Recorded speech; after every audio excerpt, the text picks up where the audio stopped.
Shalom Chavrim, I'm Steven Ben-Nun. You are watching Steven and Jana chat here on Israeli News Live. We apologize for keeping all those guys waiting out there, but my wife had me busy searching for a particular biblical passage that she knew would be a blessing for this particular meeting. Well, I had to have my favorite pastor to give me some answers, you know. Well, I don't know about favorite maybe. She always says that to me. I am curious though. I mean, I bring a bottle of water with me, and you're over here with 3 cups. Yeah. What are you drinking? Well, this is a water with apple cider vinegar.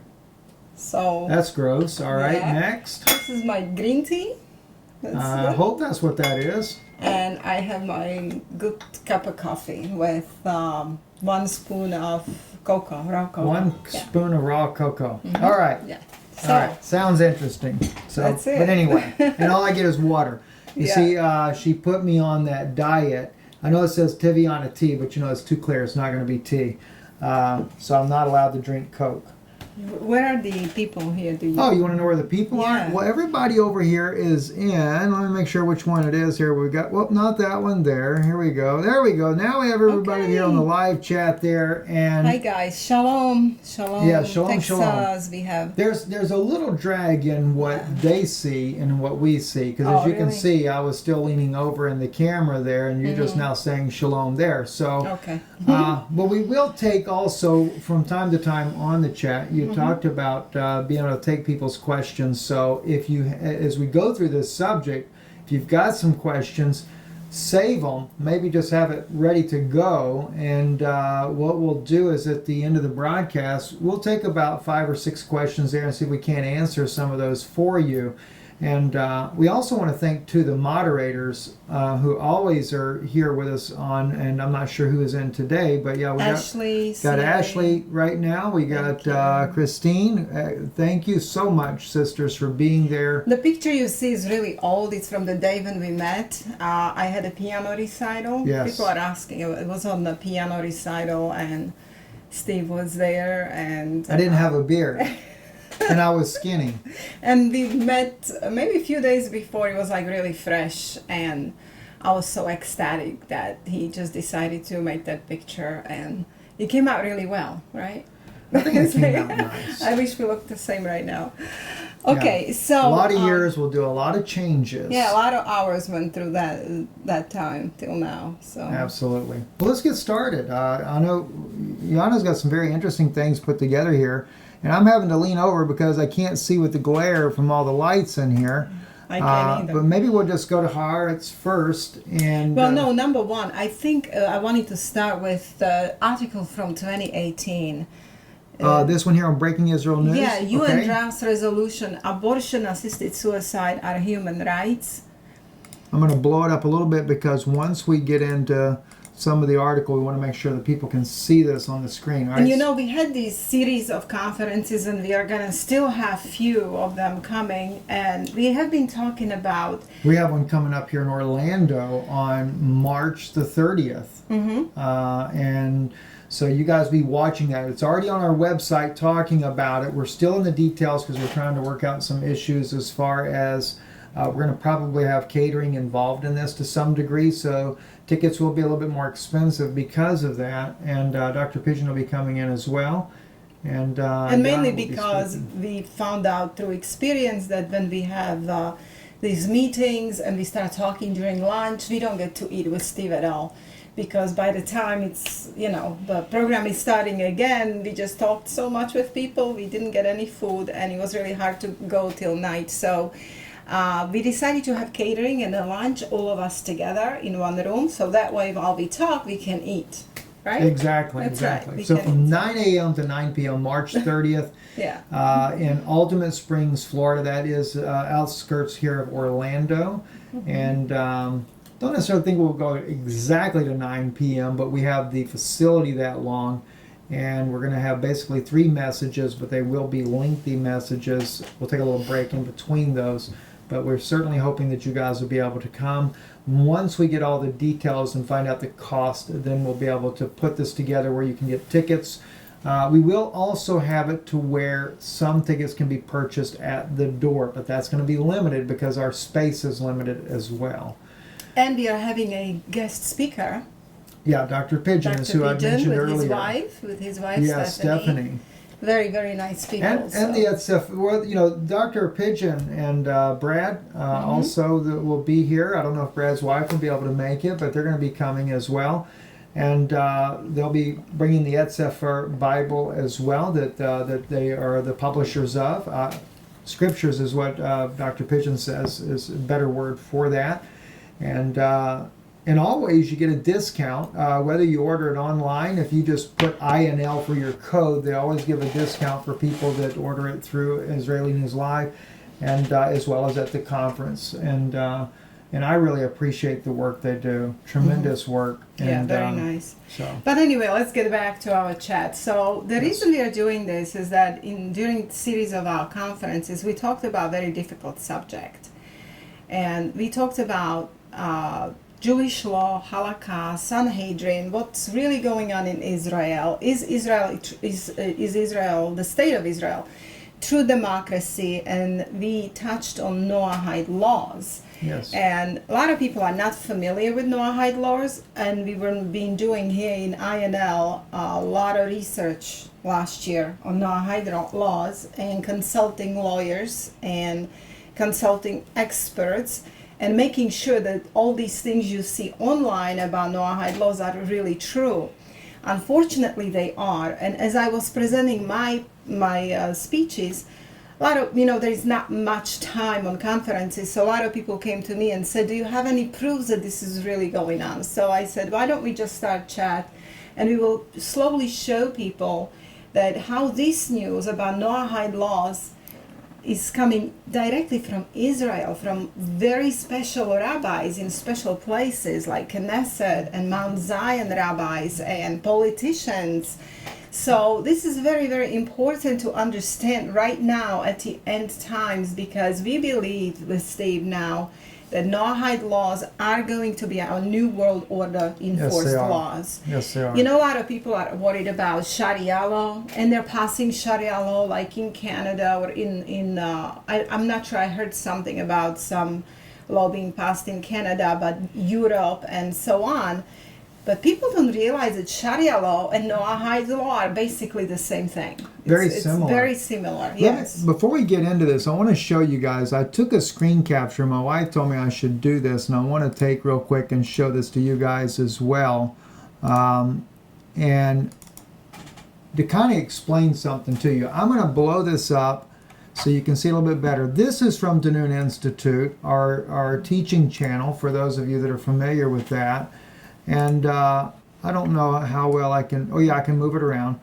Okay, for example, I on one video here, 5,759 views. That's on a video called Silver and Gold. Okay? I forget exactly what I was teaching about, probably a biblical teaching about silver and gold, have I none? I don't really remember. But then, for example, big name evangelicals fulfill prophecy. Now that's 52,000 views right there. 1,481 thumbs up, 100 of them are thumbs down. But on that one, if you'll notice the name of the video, big name evangelicals fulfill prophecy, it doesn't seem to be questionable. But what's happening to us, especially we see this on the Danun Institute, if the title is questionable, like Clinton's alleged Arkansas activities follows a pattern, that one actually got 775 views. Let me use a different one. 114 views. Oh, is it 114? Guilty of treason. Okay. But Trump guilty of treason, 114 views.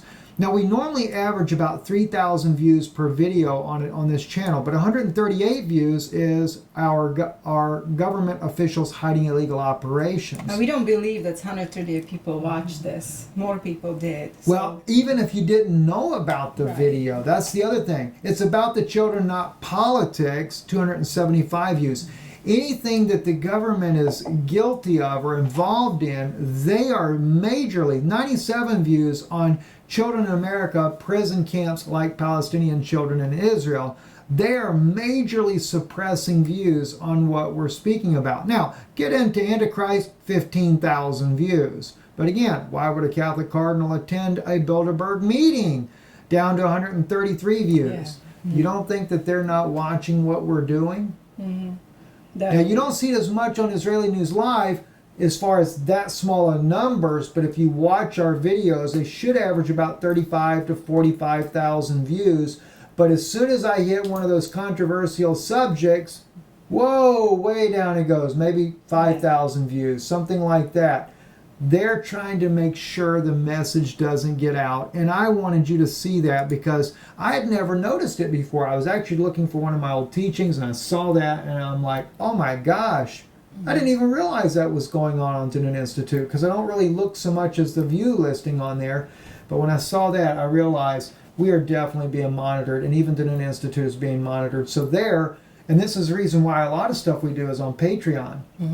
And I don't know, some of these chats will have to go on Patreon because it depends on the sensitivity of the subject. What we're going to be getting into today, we will try to post them all here. Yeah, but as much as we can. We'll try to do here. We'll do it weekly here regardless. But if there's something that we see that we figure, hey, that's a little bit risky, we'll put it over there. But we'll let you know we put one there. And they're kind of informal chats. So if you feel like getting a coffee and having some coffee with us, feel free.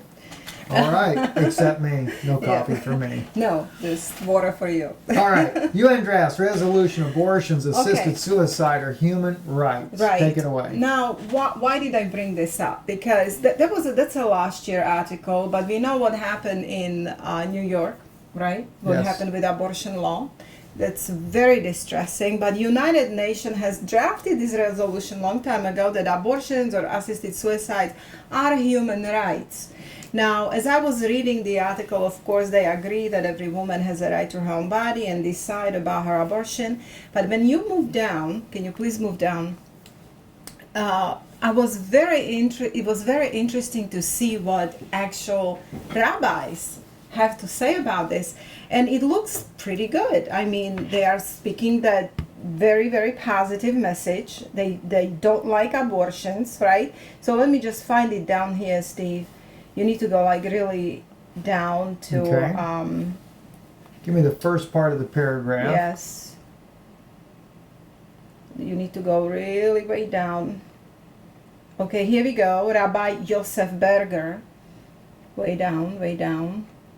Yes, right here. The rabbi of King David's tomb on Mount Zion believed that the UN move to promulgate these agendas was to be expected preceding the Messiah. Okay, now he says Midrash states that there will be a reenactment of Exodus from Egypt just before the arrival of the Messiah from the house of David. So they are seeing this resolutions as something messianic. Okay, that's what they are telling people, but keep going down. And of course, they're condemning it. They're condemning United Nations. They say people read the Bible today and think it can't be true. It's exaggerated, and what is written could never happen today. Rabbi Berger said, but the situation today is twice as bad as it was in Egypt. Pharaoh only killed the male babies, right? Pharaoh thought he was a God, master of life and death. Rabbi Berger said there is only one God. Every parent knows where his child came from. Only God can give life, and only God should take it away. Now, Rabbi Hillel Weiss, spokesman for Nasan Sanhedrin, and as you know, we have official Sanhedrin in Israel right now. Yes, we do. That wants to move to Jerusalem, and they are already having prepared the 71 seats for the entire Sanhedrin court, right? Right there in the tunnel, the Western Wall tunnels, where you can do the tour at is where that's located. So he reacted strongly to the pro-abortion, pro-suicide move by United Nations, and these are his words. This is simply horrifying. Abortions and assisted suicides are both explicitly against the Noahide law, which prohibits the spilling of blood. Rabbi Weiss told Breaking Israel News, these values they call human rights have only one possible outcome, destruction of humanity. Any official body that adopts these laws will be brought to justice in an international court of the Sanhedrin. Now, the reason that I'm bringing this up, and I also will show you here today the hypocrisy of these rabbis, Over here, they're against this United Nations declaration, right? We are against abortions. We agree with that, That's but exactly right. they seem to make it like, oh, we are so good. We are against abortions. We will see if this is really true. But look what he's referring to Noahide laws, and he's speaking about international court of the Sanhedrin. Now, the next two paragraphs are very important to read. The origins of United Nations was rooted in biblical concept of 70 nations, the rabbi said. In their very beginning, they related to this by establishing the state of Israel, but when they turned their back on Jerusalem, they rejected their biblical ideals and lost their mandate. They have become a forum for political plots that oppose holiness, purity, humanity, and a Bible. This is how Sodom was built up. Now, so far, we cannot agree, but then, look, it says the Sanhedrin is working with the leaders of several nations to establish a new international body based in Jerusalem on biblical values that will replace the United Nations. And, you know, because I was speaking about Noahide laws, and I was telling people how Sanhedrin wants to take over the United Nations and create international Sanhedrin court. Now, I didn't have this article, but here it is. This is right from Israel. They are working on replacing the United Nations with the International Sanhedrin Court. Let me just kind of throw in there as well, is that what people may not realize, the Vatican and Israel made this covenant, the Nostra Aetate, that happened a few years back over in 2015 is when this covenant was actually made. And when Rome and Israel joined together, people have to remember it's the Vatican that helped bring about the United Nations to begin with. And to try to make it look like prophecy is fulfilling, they know they have to rule from Jerusalem. The law must go from Jerusalem. But the question is, as you're bringing out, Jana, is it a biblical law? Are they truly following the biblical narrative, or are we going to be given another set of rules? Right. And of course, we know the scripture says in Revelation about the Messiah ruling with a rod of iron. I have a feeling they're going to use a real rod of iron. It's not just going to be the biblical passage in that way. They're going to use that rod of, and by the way, their rod of iron will probably be the Roman military to carry out these laws. But continue on. But you see, the problem here is that they dress it up in beautiful words about human life and pro-life, and they tell you that they are for the human life, for fetus, right, against the United Nations resolution. And I agree. I don't agree with United Nations. That's not what it is about. But read between the lines. They're referring to Noahide law, and they're saying that they have to take over from UN. They just have to shut the UN off and take over from UN and move this international court to Jerusalem.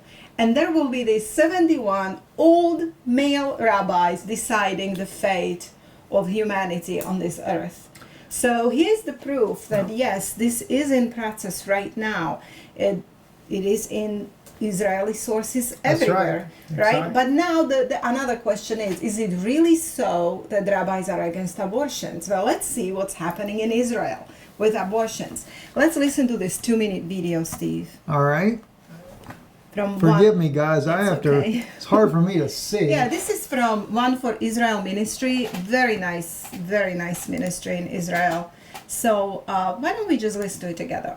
Sounds great. And make sure that the volumes are all peaked out pretty good. Let's listen in. When I heard the news about the abortion bill that recently passed in New York City, I, like many of you, was deeply saddened and disgusted to see the blatant evil and coldness of heart that this bill represents.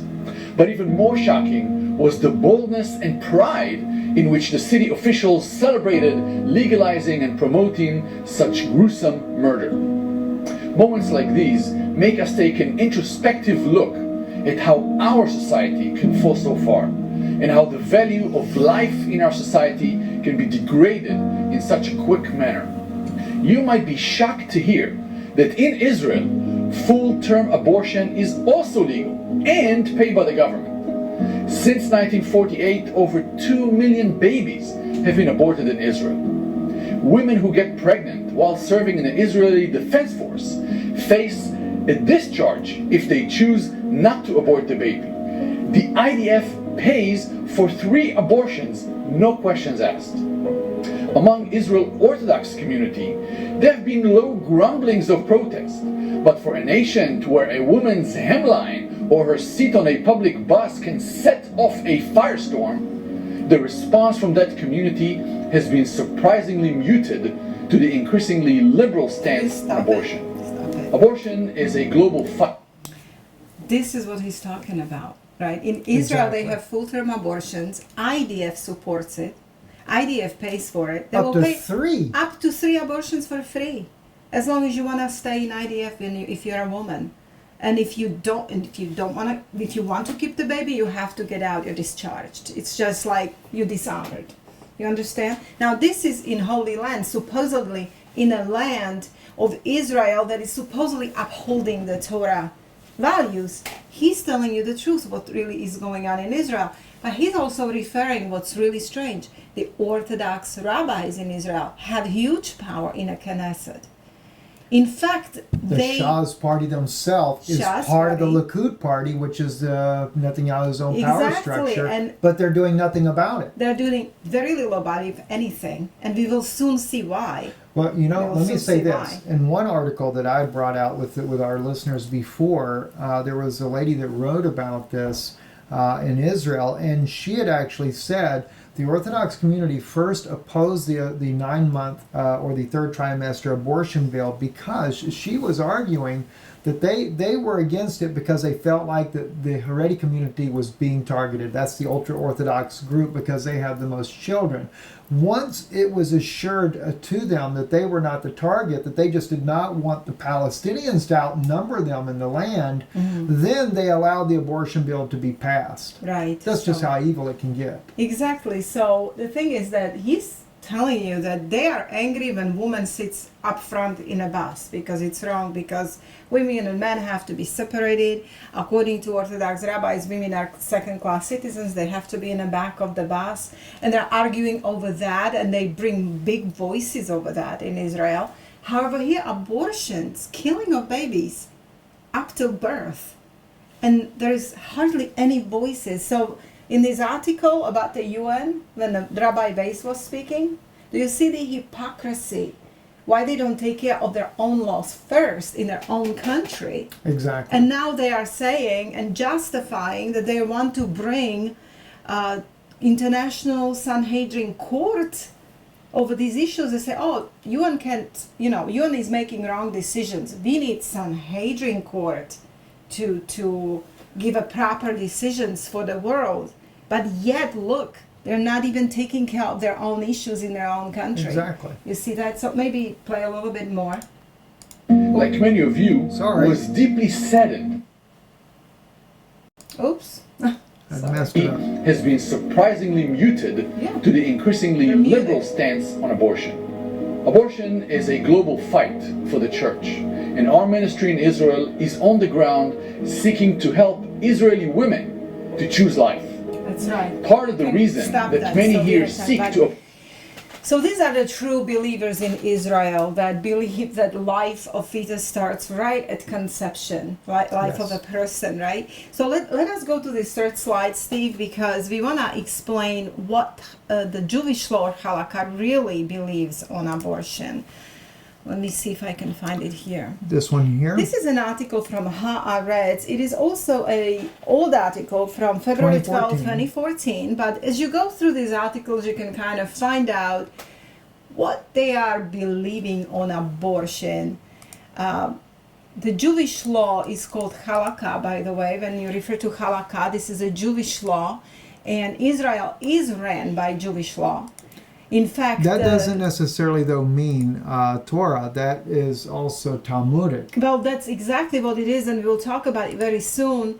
And if you read this, and we're going to post them links, but if you read these articles... You want to go further and down? You keep going down. And okay, just a second right here. Ultra-Orthodox rabbis wield considerable power in Israel, both as representatives of a large and growing sector of Israeli society and through the chief rabbinate of Israel, which has authority in some areas of religious and family law. Now let's talk about this a little bit. They have authority in family law, and maybe people don't know yet that, for example, they do not allow divorce unless the husband gives the woman a certificate of divorce or a get. Okay, so if a woman wants to divorce her husband, let's say because he's a very abusive or he cheated on her or whatever, she can divorce her husband in a civil law in Israel. Civil court is going to give her a divorce. However, the civil court is also going to give her a paper that says you are really not officially divorced until the chief rabbinate divorces you. That means that you cannot remarry legally in Israel only because you got a civil divorce. You have to have chief rabbinate to approve the divorce, and husband has to give you a get. Now, sometimes husband does not want to. That's right. Does not want to. So what happens? These women are called agunas in Israel, and they're in a limbo. They're divorced in civil law, not divorced with the rabbis, and it doesn't matter that woman is secular Jew. Doesn't matter that she doesn't want to live by the Talmud.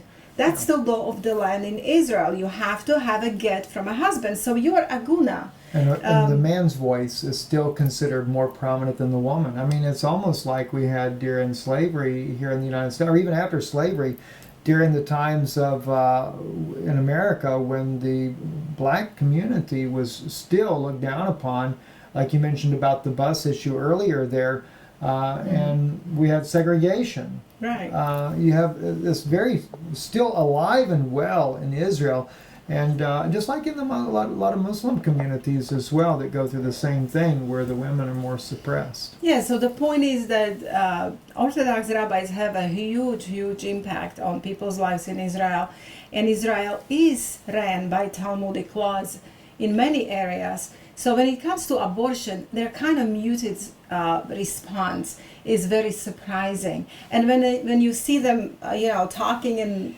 to breaking Israeli news about UN resolution and say, oh no, we need to bring international court and fix this. But you see they're not fixing it in their own country. Yet, look at this. Let's talk about what halakha or Jewish law, Talmudic law, thinks of abortions. It says, yet even among the country's most conservative rabbis, abortion is not the polarizing controversy that it is in much of the world, because according to halakha, which is Jewish Talmudic law, the procedure is neither prohibited nor condoned.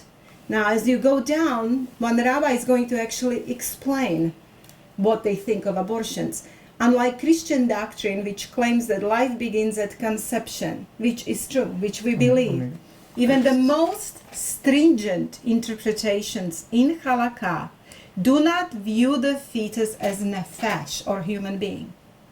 Do you see that? Yes. Is that disappointing? Very disappointing in light of the scripture. Exactly. In light of the true Torah, yes, in light of the true Tanakh, the Talmud doesn't view the fetus as nefesh or a human being before birth. Historically, the whole rabbinic tradition stayed away from that kind of language and never ascribed the value of full humanity for the fetus. That was the Jeffrey Fox, modern Orthodox rabbi who heads Yeshiva Maharat in New York, which trains women to be halakhic and spiritual leaders. Rabbis likewise rarely compared abortion to murder. They don't think abortion is a murder. According to halakhic stages of childbirth, the fetus is considered merely water for the first 40 days after conception. So 40 days when already heart beats. And according to halakha Talmudic law, the fetus is just merely water. Okay.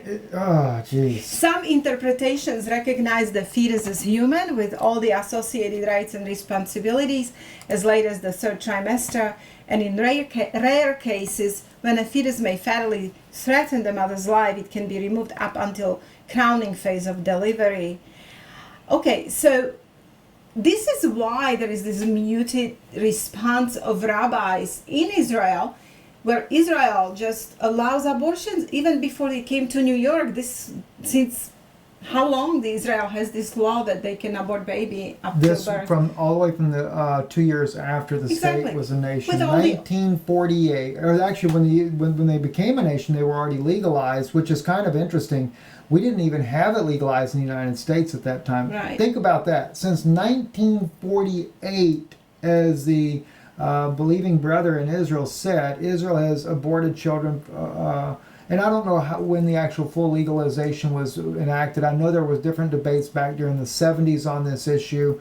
And of course it changed under Netanyahu's administration. He's the one that actually signed this to be able to go into law up to the third trimester to 9 months. Originally it was a lot more stringent, kind of like American laws. Up to only the first trimester you could abort the child, since we had Roe versus Wade.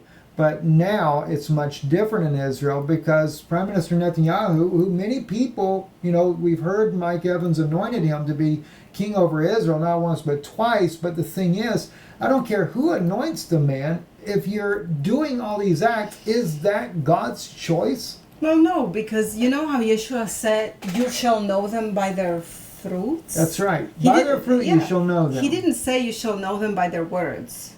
Or because somebody laid hands on them or poured oil on them. Or whatever they decide to say that day. But he said, look at their fruits. And now we see the fruits that in Israel, this law is alive and well, this abortion law. Okay. And beginning to grow here in America. And now we took their way of life and brought it here. Which here at least Christians have very conservative view, and the believers in Yeshua and Christians really believe that life of fetus starts at conception. Exactly. So when I am reading articles of Rabbi Vay saying that, UN is so bad because they said abortion, I believe that this is hypocritic because I think that he's taking advantage of that situation. Yes. To justify the need for Sanhedrin International Court. But yet, Sanhedrin goes by Talmud, Halakha. And we just read what they believe about fetus. That's not even a human life yet. Let's read more. According to Halakha, while abortion is never permitted for frivolous or cosmetic purposes, abortion performed within first 40 days is generally treated like a menstrual cycle. And therefore, according to the laws of childbirth, no big deal. Okay, you can just abort a baby. Supporters of theory that a fetus becomes a human being only after birth allude to a passage of Exodus, in which two men are fighting. And that's what I wanted you for, Stephen, when I wanted you to look this up in Hebrew. Because and we did. Tanakh, the true Torah, has a law, certain law. Can you explain that? Absolutely. As we read here, and I'll give you the English version of this here, and we'll look at the Hebrew as well a little bit. And if men strive together and hurt a woman with a child, in other words, she's not in the strife here. She's a pregnant woman, and she gets hurt as a result. So that her fruit depart, actually it literally says in Hebrew, that the child, it calls it Yeldiah, which is a child. The child exits from the womb, so it causes her a premature birth, and that doesn't specify, is it 3 months, 4 months, 5 months, whatever the case, just that she ends up, this child comes out, right? And yet no harm follow, he shall be surely fined. He's fined because she gets injured in the altercation, according as a woman's husband shall lay upon him. And he shall pay as the judges determine. But watch what happens next. But if any harm follow, then thou shalt give life for life. In Hebrew, nefesh techat nefesh. Right there, plain as day on the screen right there. Nefesh techat nefesh. So that child that was in the womb is considered a soul. Because the whole issue here is the child. Not even the wife in this case, but the child itself. So therefore, as we look at this as the antecedent here is the child that we're speaking about that is the nephesh there. So the harm, and again, ain, tachat ain, eye would be for an eye, okay? And of course, continuing on, tooth for tooth, hand for hand, etc. So according to Scripture, this is a soul. It is a soul, not only a soul, but even greater. And this is what's important to me, because a lot of people miss this part right here. And I didn't know it unless I read it in Hebrew. The Yeled is a child, Yeliyah, okay, which is her child. It's not just a fetus, it's a child, according to Scripture. So what is basically disappointing, even though some rabbis are really against abortions, as a whole, the Talmudic law, what's disappointing is that they are not fighting for this in Israel, and they could. Because if they can have a divorce law that woman is aguna, and she's stuck with this, and there's nothing that any lawyer can do to help her if husband doesn't give her a get, don't tell me that they don't have strong enough voice to ban abortions in Israel, because the life is precious, right? So this is what's disappointing when you read this in breaking Israeli news, and now Weiss is saying, oh no, we need an international Sanhedrin court. So tell us, Steve, what is the danger of the international Sanhedrin court? If we end up in an international Sanhedrin court, it's going to be very dangerous, especially as believers, because we already know that according to the 7 Noahide laws, you will be put to death for believing that Yeshua is the Messiah. Exactly. That's a punishable offense by death. Right. So basically we are going to a time that compares to a time when Yeshua was on earth, when people were under the rabbis. Back 2,000 years ago. Exactly. They were under Sanhedrin. Sanhedrin put Yeshua to death for breaking of the law of idolatry and, I believe, blasphemy, because he claimed to be God. Right? That's he right. claimed to be God. So under Noahide laws that they are actually trying to pass in governments, and many governments are working with the Sanhedrin on passing Noahide laws and legalizing them throughout the globe,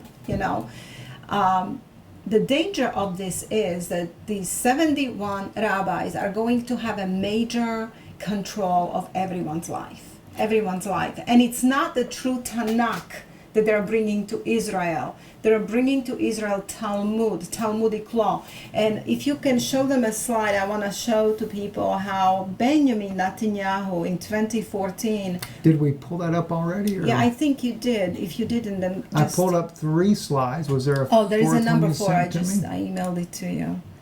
Number 4. Yeah. Yeah, in Arut Sheva, that was in 2014 when Benjamin Netanyahu talked to a group of Orthodox rabbi, and he promised them that Talmud will be Israeli legal code, official Israeli legal code. Netanyahu promises Talmud will be Israeli law. And let me tell you something, Israel National News, which is Arut Sheva, that is a very much pro-Likud party news source there.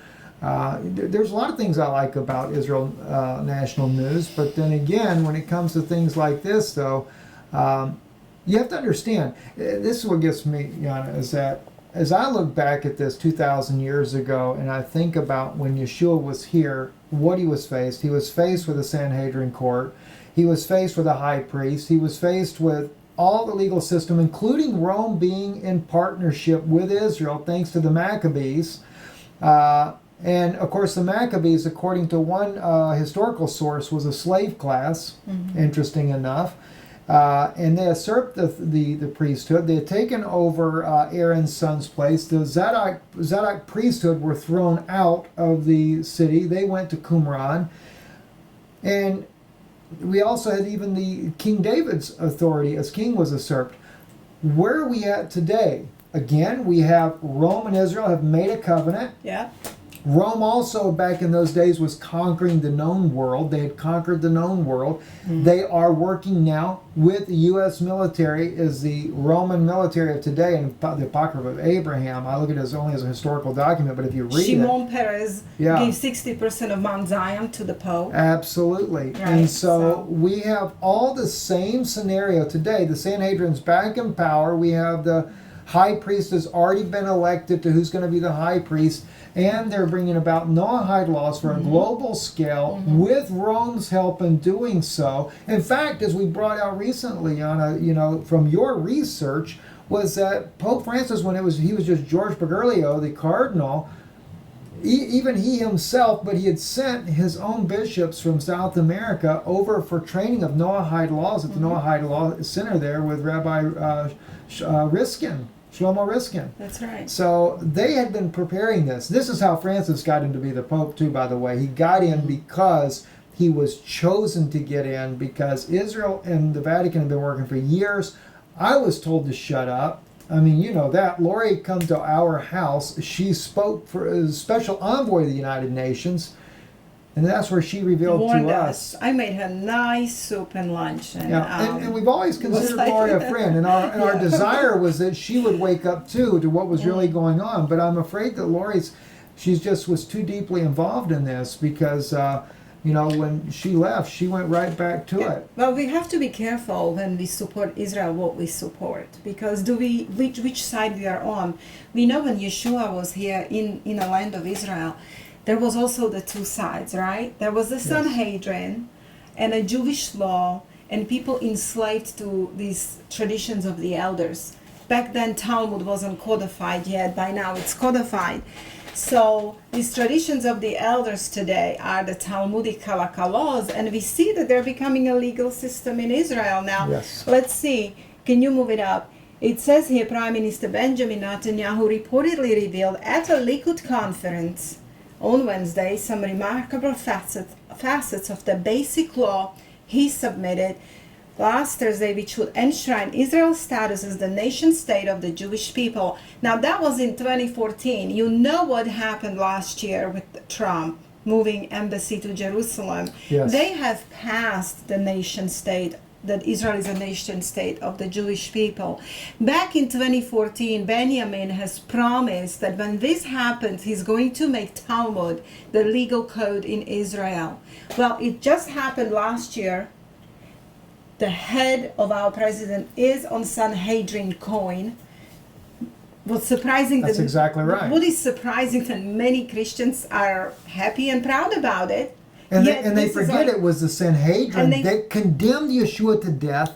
And what gets me as well, and that's where I'm going to get passionate now, because today, what is the Sanhedrin declaring? Right there at their own dedication outside of the walls of the old city there, the very spot where the priest came out to condemn Yeshua, in fact, they come there and they stated emphatically, Yeshua was not the Messiah, and you're going to see who the Messiah is very soon. Yeah. We've had our friends, Israeli believers, come right here on our channel and tell us the persecution they're under and being threatened to be thrown out of the country by the government. So basically, Christians are supporting the Talmud.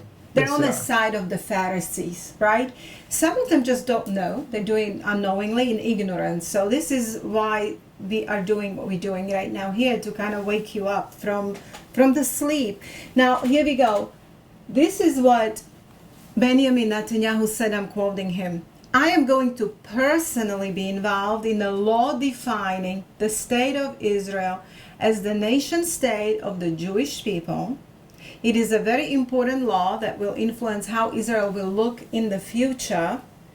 And then he says, further down, Netanyahu promised that we will define in the law the Gemara as a basis for the Israeli legal system, referencing the Jewish legal text, analyzing the Mishnah, a legal work of the Jewish sages, which together form the Talmud. Yes, Talmud has two parts, it's Mishnah and Gemara, and he's referring to both of them, that as long as this law passes, Talmud is the legal code. This is what Israel will live by, the Talmud, the Pharisaic laws. And now they are talking about replacing United Nations with the International Sanhedrin Court. I mean, if this is not a prophecy, when Yeshua was telling us, they will persecute you, they will kill you just like they did to me. And he specifically said they will bring you to synagogues. So he was actually telling you who will persecute you. It will be the Jews. What makes us think we're going to get out any lighter, right? Exactly. Are we not today going to be taken into the synagogues and done? And they've made the Noahide centers all across America, Russia, other places around all over the world, globe, Europe, even in China, South America, even in China. And you know, when we have our next chat, because we cannot, you know, it's such a long topic, but we will be talking about this. We will be talking to you how they brought Noahide centers to China, to Russia, all over the United States. They're especially in the Bible Belt. They're sending willing Gentiles called Noahides, ex-Christians, who converted to Noahide law, and they're going to Israel to be specially trained by Sanhedrin to become judges. I mean, because we are supposed to have these houses of judgment in every community, okay? So they are preparing the infrastructure for the New World Order Noahide laws. Now, under the Noahide laws, Christians, if they worship Jesus Christ, if they say that Jesus is divine, that he's Emmanuel, that he's God with us, El Gibor, if you believe any of the scriptures of this. Right, they are in contempt.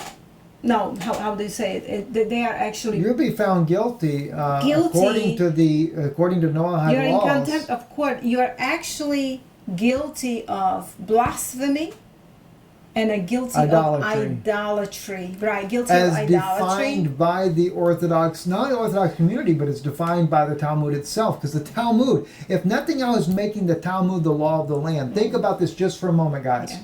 And this is what's important. This is why I think, we won't say his name. We had a very precious brother. He's a believer. He lives in Israel. He's Israeli.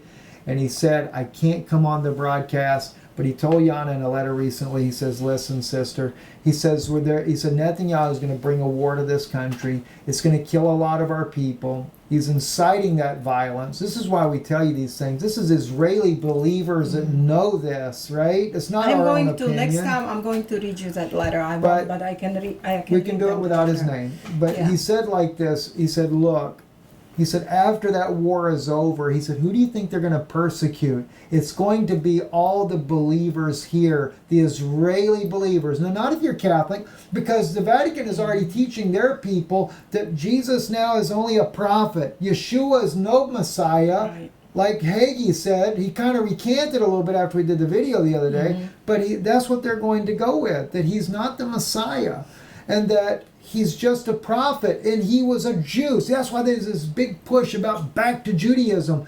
You know, that they want you to say, oh, by the way, we have Yeshua because he was a Jew. He kept Torah. They even want to tell you he kept Talmud and that he's a Pharisee. What a crock. Yes. Oh, in fact, why don't we dedicate our next chat to the group that says that Yeshua was a Pharisee, because they're really big and they're debunk swaying. They're swaying a lot of people. Yes.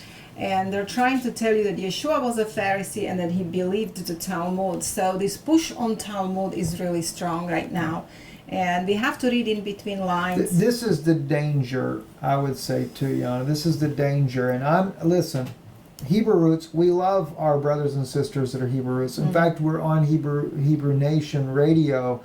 And Don and his wife, what a wonderful people they are and the work they've done there. But we also know too, and they know this as well, we've talked with them about this, they're very much aware of these evils that are coming down, but there's a danger because we're seeing a division in the Hebrew Roots community, people trying to get their congregations to go to that Talmudic law, and that's because they were infiltrated, and we know this because I work too much in the government to know what they do. Yeah, they infiltrated this movement and brought in Jesuits. Yes. Who are teaching Halakha, Jewish law, in Christian congregations, and all this return back to Torah is wonderful, but you have to understand the difference between the Talmud, which Jews called the Torah, and then the real true Torah, which is Tanakh, And then you have to also understand what laws are fulfilled and we are not bound to them no more. And then also that the living Torah is Yeshua.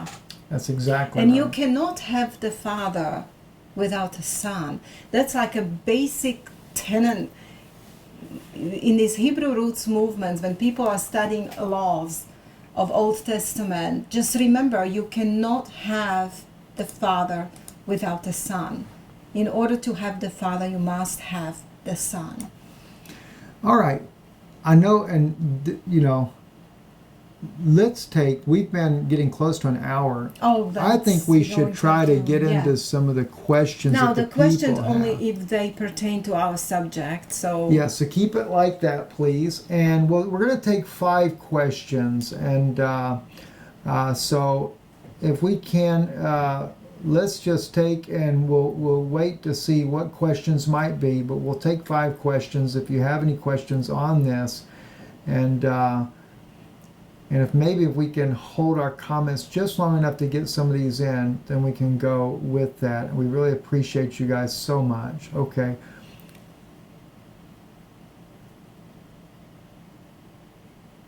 okay. So we're waiting. Okay, here we go right here. Kim, I met.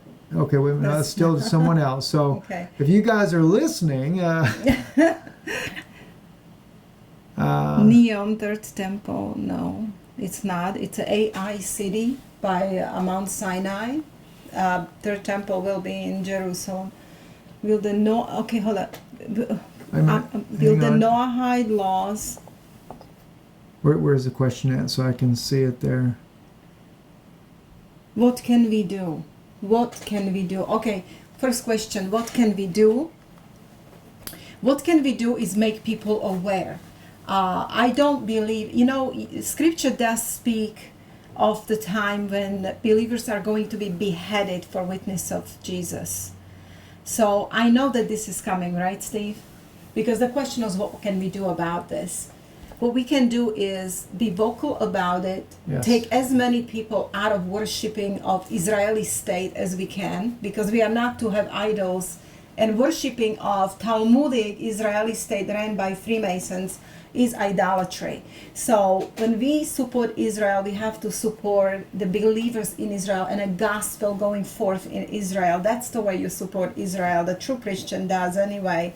So basically help people to see what's happening, be vocal about it, make people aware of it. Okay, so this is first thing you can do.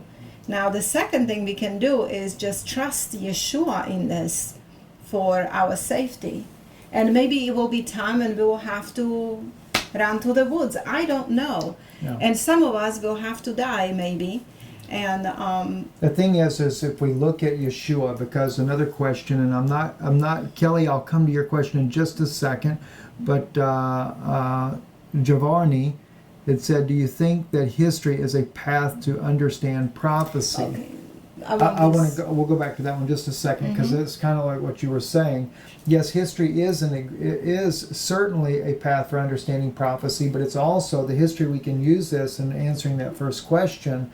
Is look at the way Yeshua, look at the way the apostles dealt with the situation in their day. They were very vocal. They spoke what the truth was. So many people they come to me and they'll say, Steve, what happened to you? You used to support Israel. I still support Israel, but I've also gotten a greater revelation that Israel is not just the state of Israel, but it is those that believe that Yeshua is the Messiah. Israel is 12 tribes, not 3 tribes, and I'm still believing that there will be a remnant, as we see already, a remnant growing in the state of Israel that believe in Yeshua as the Messiah. But when Yeshua was here 2,000 years ago, he wasn't up there just sitting there saying, oh, you guys are so great.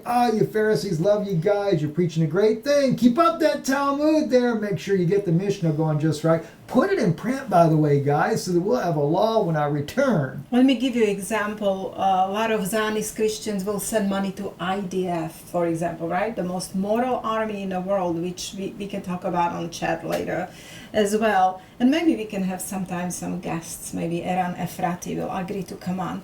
But what I want to say, we send money and support to IDF, and we did in the past, Yes. right? Because we didn't know. So the thing is, And the IDF is okay. IDF It's is defending paying. our people. yeah, that's what we know it as, most moral country in army in the world. The problem is, now you are learning IDF is financing up to 3 abortions or discharging women when they decide to keep a baby. Okay, so the thing is that there is no way I can agree with or support something The like that. morality is going So- down rapidly. Not Exactly. to mention the abuse that happens. That's a different subject. But you were looking at... How soon do you see these Noahide laws being implemented? Well, the we got to Noahide come back laws. to Kelly's question too, but go ahead and answer that one Well, there. that's for you. Okay. But okay, how soon do you see these Noahide laws being implemented? The Noahide laws are already written and prepared in the United States law system through Education Day USA. It's a law 102-14 that acknowledges Noahide laws as principles that the United States is based upon. So this is how these Pharisees got into the laws of United States. So it's sitting there ready to be implemented anytime when they bring officially, martial law, New World Order. So it's just a question of time, but everything is being prepared, as well as all of these Noahide houses or judges are being trained and sent to Israel to be trained by Sanhedrin. So of course, when something quacks like a duck and looks like a duck, we say it's a duck. When they are training judges in Israel to judge who? Who are they going to judge? What are they going to judge? They're going to judge people based on Noahide laws. So we don't know when. We just know that it's being in preparation, and they think it's time. So Exactly. Kelly, the answer to your question there, what laws have not yet been fulfilled and do require obedience?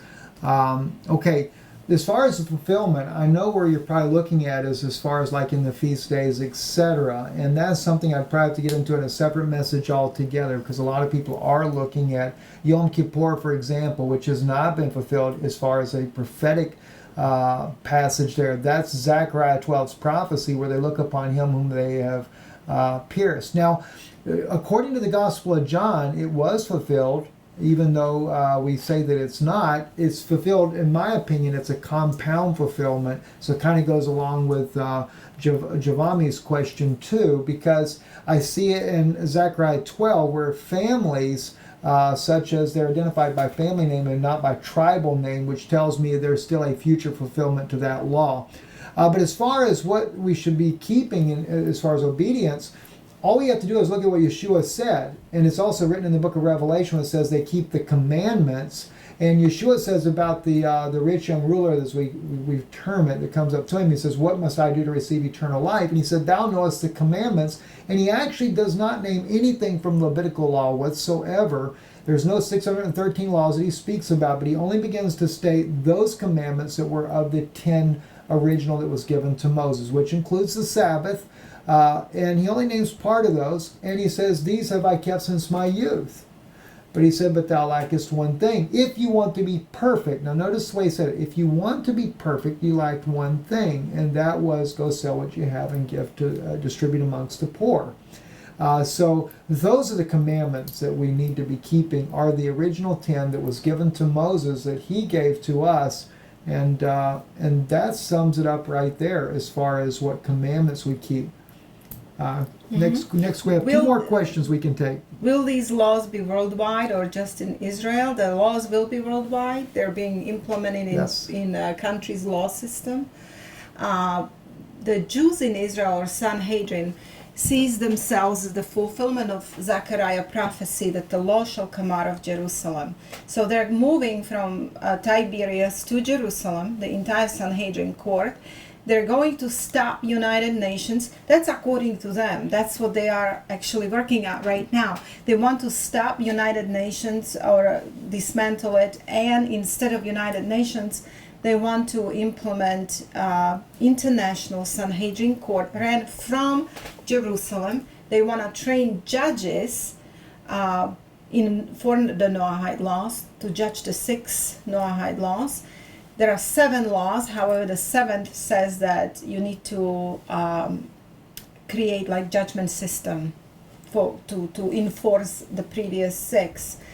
And we can see that the Pope Francis is sending his priests to be already trained in Noahide laws, okay, and United States is put inside of our law system, Noahide laws. So it's slowly being implemented all over the world, and it's implemented through one organization called Chabad Lubavitch. And that's what I want to get maybe into next time, because Chabad Lubavitch right now is in our White House through Jared Kushner. So it's all being worked on in very deceptive way, so you cannot even notice, and it's just happening, and you're not even noticing that all of these things are being implemented behind our back. All right, last 2 questions, and I'll answer both of these, and then I'll let Jana close out on this. Linda, you asked the question about Saudi Arabia. Are they building a massive city on Mount Sinai? Yes. It is included in there. It's called the Neom City. Mm-hmm. And by the way, this is one reason why that you may not realize this. The elite in Israel are pushing for this war with Iran, because what Israelis are not knowing about as of yet is that they're going to make Israel a borderless state for this new Silk Road initiative, and Saudi Arabia, Egypt, and Israel will become a tri-state, and they will no longer have their borders as they are recognized now. And in the Neom City is an AI city, and oddly enough, as I looked at this, and I actually zoomed in on there, wasn't the first. I actually noticed other people that saw this as well. But Ron Wyatt, where he found Mount Sinai there, and I like to make sure that credit goes to Ron Wyatt because he's the man that discovered that. It is part of the Neom City. So are they going to hide the evidence of it, or are they going to consider that a new tourist attraction? I think they're going to try to make it a tourist attraction. And one other question that was asked is, where did I get that hot babe next to me here? Well... Thank you, but I'm not hot. I used to be maybe on that picture. I still think she is, so, but anyway. No, we are aging, and that's just a normal process, right, baby? Yes. Okay, let's go. This never ends. I decided Torah is relevant for today, and now I have to pick between 2 Torahs. Please explain. Okay, there are no 2 Torahs. There is only one Torah, right? That's exactly right. Okay, but The Pentateuch, the 5 books of Moses. Tanakh, which we know as Tanakh, is that's the Tanakh actually covers all the Old Testament. It would be the Ketuvim, which are the writings in the word for Hebrew, the Navim, which are the prophets, and of course the Torah, which is the teaching or the law that Moses gave. Now, why the confusion? And I understand the confusion comes from the Pharisees, okay? Because and I hate to say the word Jewish people, because I hate to put all the Jews in one bag and say all the Jews, this is where the confusion comes in.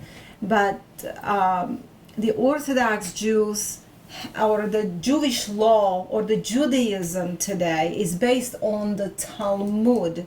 Now, they use Tanakh, but they actually call Tanakh not that important. A lot of rabbis refer to Tanakh as tales for women and children. Believe it or not, tales for women and children. And if you notice, their Talmud, which they call Torah, the Talmud, the oral law, that's their primary Torah. Everything is based on Talmud, or oral law for the Jews.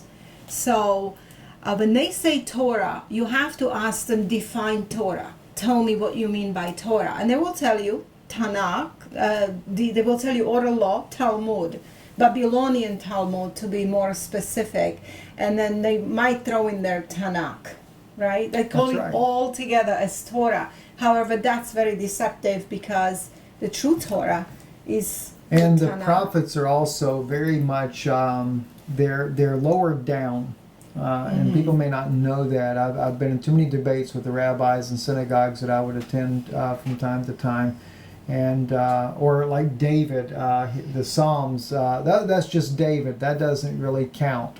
So, yeah, unfortunately, that's the way it goes. Unfortunately, that's how it is. But Yeshua said, you killed your prophets. Yes. Right? They killed them because prophets were talking against their oral laws and against their halakhic laws. So was Yeshua. So this is why I want to address next time this movement that says that Yeshua or Jesus was a Pharisee, which is a huge movement right now. Absolutely. So we'll be doing this each week, guys, and we need to set a day. Today, what day of the week is it today? Wednesday. Today is Wednesday. Maybe Wednesday's a good day to do the. Let us know Steven if you Jana like chat. Wednesdays, and we can maybe commit to Wednesdays. There you go. Guys, thank you for watching. I'm Steven Ben-Nun with my wife Jana Ben-Nun here on Israeli News Live, Steve and Jana Chat, and we'll figure out how to name each one, but it'll always be Steve and Jana Chat, maybe with a little subtitle. Maybe INL Chat. INL Chat. Yes, because you are in chat room, and hello everyone, and shalom everyone, and goodbye everyone. And thank you, moderators, so kindly for your patience and helping us to make sure that the chat room goes according to the way YouTube expects their guidelines to be, because we have gotten warnings from them that if it's not kept a certain way, then they will like the do something about it. Good day to you. Good day to you too. Well, thank you so much, guys. We love all of you. God bless you, Lord. Blessings bless you. to you. And be watching Israeli News Live's website.org. That's where we'll be updating this conference coming up. It is confirmed. It is going to happen. We're just waiting to iron out some details. Hopefully we'll have all that done no later than the end of this weekend, and tickets will be available online. But don't forget, you will be able to get them at the door as well. We will have those reserved at the door, but we do need to know you're coming, even if you end up choosing to do it at the door. Now, if it sells out online beforehand, well, no, we'll still have to try to reserve about maybe 20 tickets for the door. Anyway, blessings to you. Shalom, shalom. I'm Steven Ben-Nun and Jana with Shalom. Steve and Jana Chat. Let me hit the right button for you.